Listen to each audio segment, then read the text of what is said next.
নমস্কার, কেমন আছেন সবাই? ভিলেজ লাইফ ভিডিওতে সকলকে স্বাগত জানাই। তো ভিলেজ লাইফে সকলকে অনেক স্বাগতম। সন্ধ্যার একটা মুহূর্ত, গ্রামে কিভাবে কাটছে এই সন্ধ্যার মুহূর্ত, সেটাই তোমাদের সঙ্গে শেয়ার করছি।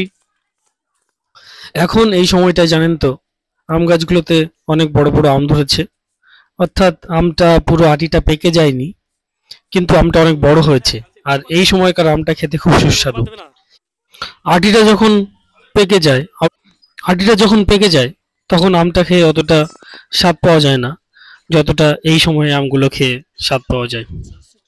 এটাই তো গ্রামীণ জীবনের একটা বিশাল বড় ব্যাপার। আরো অনেক জিনিস আছে জানেন তো, যেটা গ্রামেই পাওয়া যায়। যেমন ধরুন এই যে নিম পাতা, এই নিম পাতাটা গ্রামে আমরা হামেশাই পাই, কিন্তু এটার যে কত উপকারিতা আছে সেটা আমরা কজনই বা জানি। জানি না এর যে রোগ প্রতিরোধ, কিন্তু এটা আমরা সবসময় পাই, সবসময় অনেকে খাই, অনেকে রান্না করে খাই, অনেকে কাঁচা খাই। যাই হোক, গ্রামীণ জীবনের এটাই তো অভিনবত্ব। যাই হোক, একটু পিঠে খাচ্ছিলাম। দেখুন, এগুলো হচ্ছে কলা দিয়ে তৈরি করা পিঠে। অনেক সুস্বাদু হয়, আপনারা হয়তো অনেকেই খেয়েছেন, খেয়ে থাকবেন। এটা একটা বিশেষ ধরনের কলা দিয়ে, আটা দিয়ে, সেগুলোকে মেখে, আলটা নয় চালের গুঁড়া দিয়ে, সেটা তেলের মধ্যে চুবিয়ে তৈরি করা হয় এইভাবে। খুব সুন্দর টেস্ট।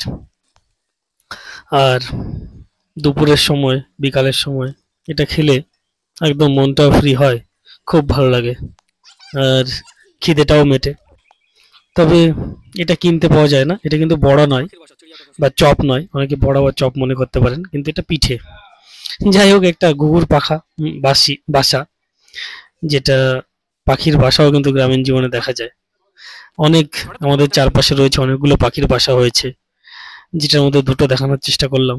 ঠিক করে ছবিটা আসছে না, বুঝলেন তো, কারণ এত দূরে রয়েছে যে সেটা জুম করে আনতে পারছি না।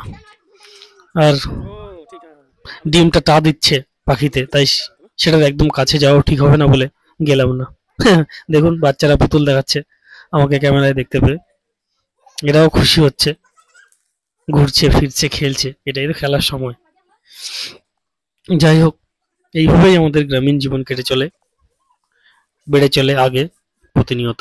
তো কেমন লাগছে আপনাদের অবশ্যই আপনারা জানাবেন ভিডিওতে। ধন্যবাদ।